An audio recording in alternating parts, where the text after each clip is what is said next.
Hello, everybody. Good morning. Great to see everybody again. I hope everyone is doing well. I have two distinguished guests with me here. I will let them introduce themselves, and then we will have a little bit of a discussion. Please. Yeah. Good morning to everyone. I'm Kристиан Капоне. I'm Italian. I've been working in the last 25 years in information technology area. I have my own company of consulting. And the last 10 years I moved to the higher education, particularly London School of Economics and Political Science, one of the top universities in the world. And I was directing in Almaty a teaching center of LSE for 10 years. And now I'm directing here in Tashkent State University of Economics in the same teaching center of London School of Economics. Lovely. Thank you, Professor. Go ahead and introduce yourself, Nick. Hi, my name is Nicholas Robbe. I am from England. I've been living in Tashkent now for 4 years. Before that, I was living in Cambodia for 13 years, where I had a few restaurants and hotels. And now I've opened up a sandwich shop and burger shop here, and I've just recently opened up a pub and restaurant. Lovely. Thank you very much. My name is Rameen Javid. I'm the head of the American Institute. I'm from the United States, and here for about a year or so, just over a year in Tashkent, and loving it. Nick, let's start with you said you've been to Cambodia. Let's talk about some of the travels that you had. So what are some of the countries that you have seen, and what are those countries? Well, I was born in London, but then my parents moved to Spain when I was 8 years old. Wow. And I lived there for maybe 15, 20 years. ¿Habla español? Claro que sí. Oh, sí. But my father is French, so I also speak a bit of French. Oui. Oh, vous parlez français? Bien sûr. Oh. Very nice, very nice. Okay. And then I moved to England to go to university and school, and then moved back to Spain to open up my first business, was a bar and restaurant there. Okay. And then found out that I wanted to live in Asia, so I went and opened up a hotel on a beach resort called Sihanoukville in Cambodia. Wow.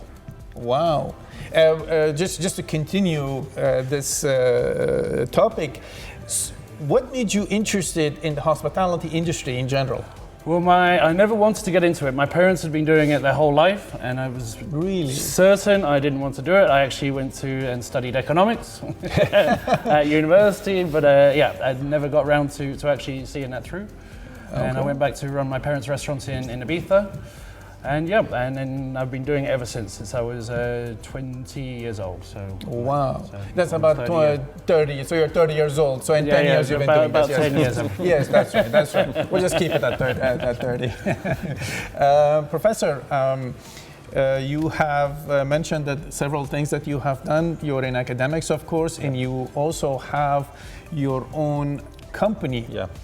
Let's talk a little bit more about what exactly you do, where did you study, what did you study, and let's talk more about this. Yeah, sure.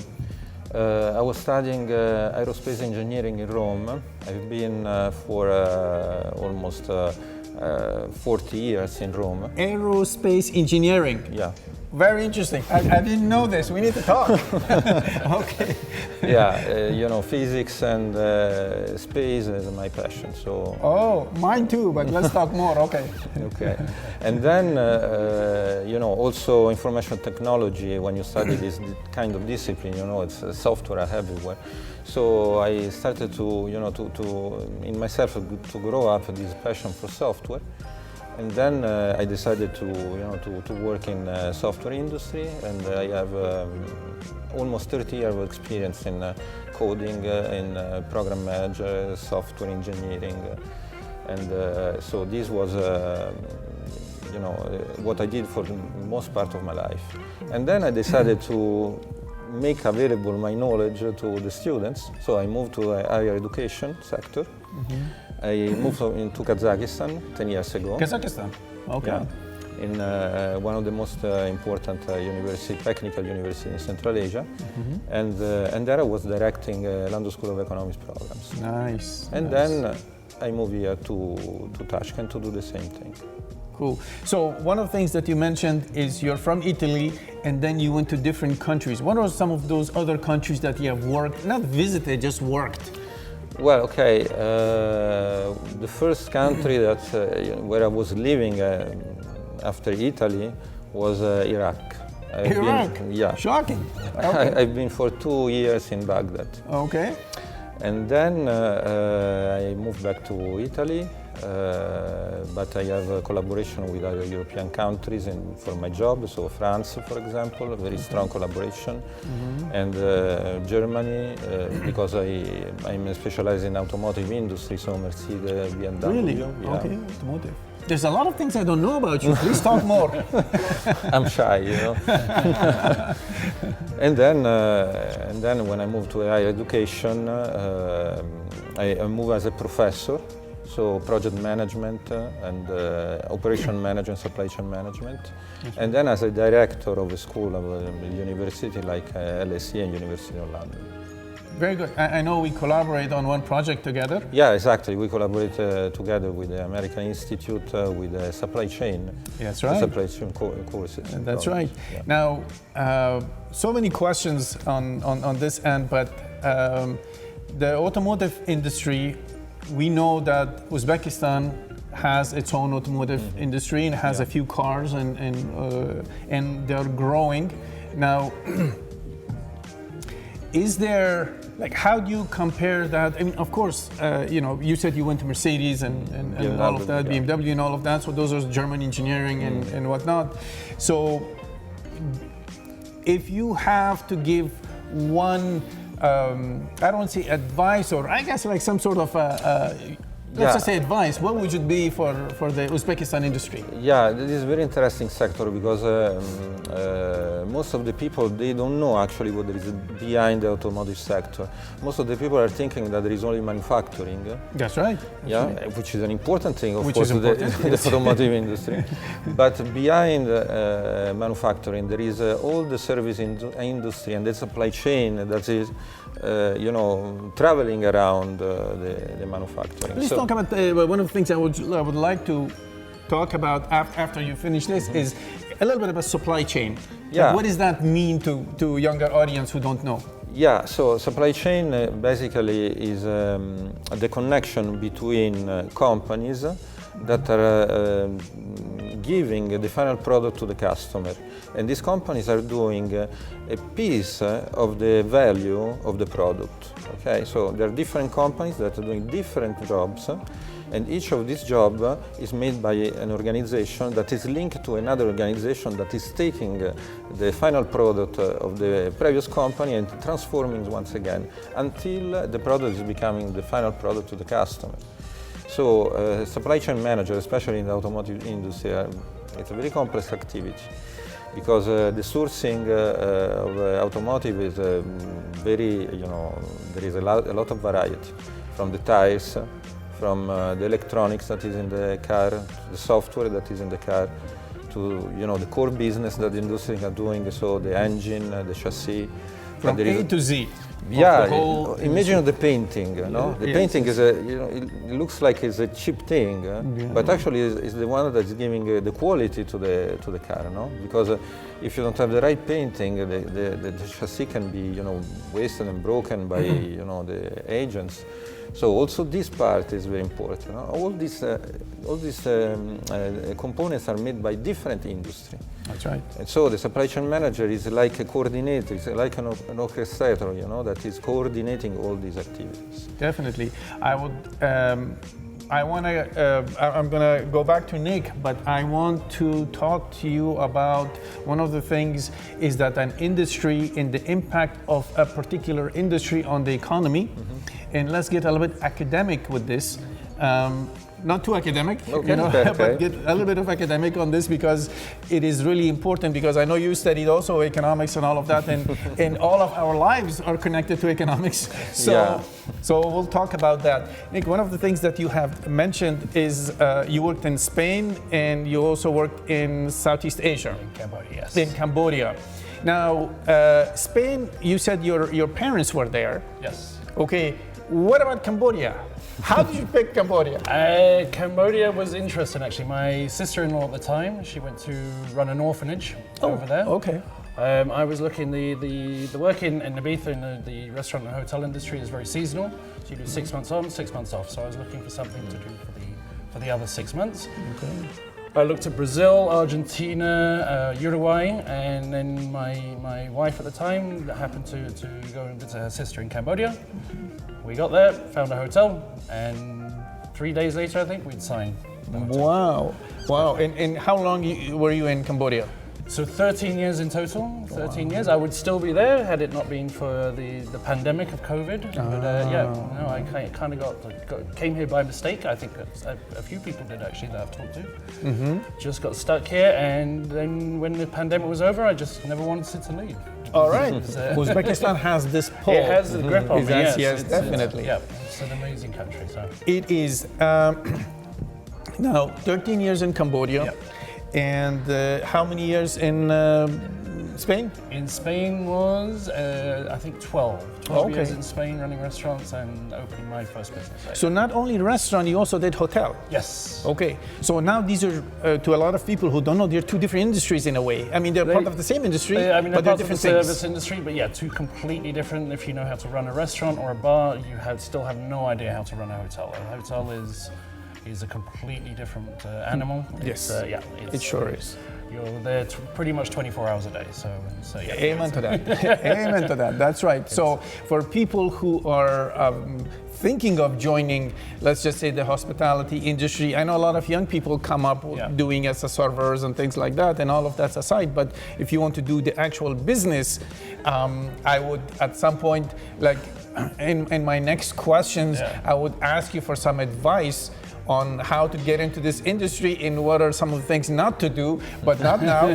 Right now, what I'm going to ask you is that you just opened a pub in Tashkent. Yes, in 8 Mata Street, In what street? 8 Mata. 8 Mata Street, okay. I know you were doing sandwiches before and all of that, and of course you have a long history. Now, why would I come to your pub? Aside from being your friend, of course, I want to support you. Why would people want to come to your pub? What are you doing different? Well, we're doing international food. We're trying to be a traditional British pub, but serving American food, Mexican food, Italian food, British food, obviously. But the main thing that we really want to get is to have an English-speaking environment, so it'd be perfect for people watching the show. Oh, definitely. Our bar staff speak English, the owners are English. That's the sort of vibe. It doesn't mean that we don't want any other people to come, but we want people to come and be able to practice English and speak to people. And we also show sports, live sports. We've got the rugby on at the moment. The Cricket World Cup is on also. So we're showing international sports. Lovely. And the other thing that we've started to do as well is we've started to do parties, like little events for people. We're organising one with the American Institute. Yes. To come soon. We did one last week with Internations. That's right. We did one the week before with the international schools, so with the British School of Tashkent, Cambridge International School, and Tashkent International School. So yeah, we're doing events for the people. Yeah. Lovely. This is great. I have been to, of course, your pub. Lovely place, very nice, cozy place, big screens and all of that. Definitely. I didn't have the food, but other people said the food was great. And I looked at the menu. It's really international. I mean, definitely. So definitely I'll recommend it, and then I'll be one of the people, although I don't drink, but I will definitely be one of the people who would be coming for eating and then having those private parties. We'll try to accommodate you. Thank you very much. Thank you. Yes, you have some soft drinks, so definitely I'm coming. Professor, you know, I know the whole politics runs around economics, and just for the younger viewers who are watching, let's give an overall like the impact of the automotive industry, and at the same time, I would really like to talk about in the same sentence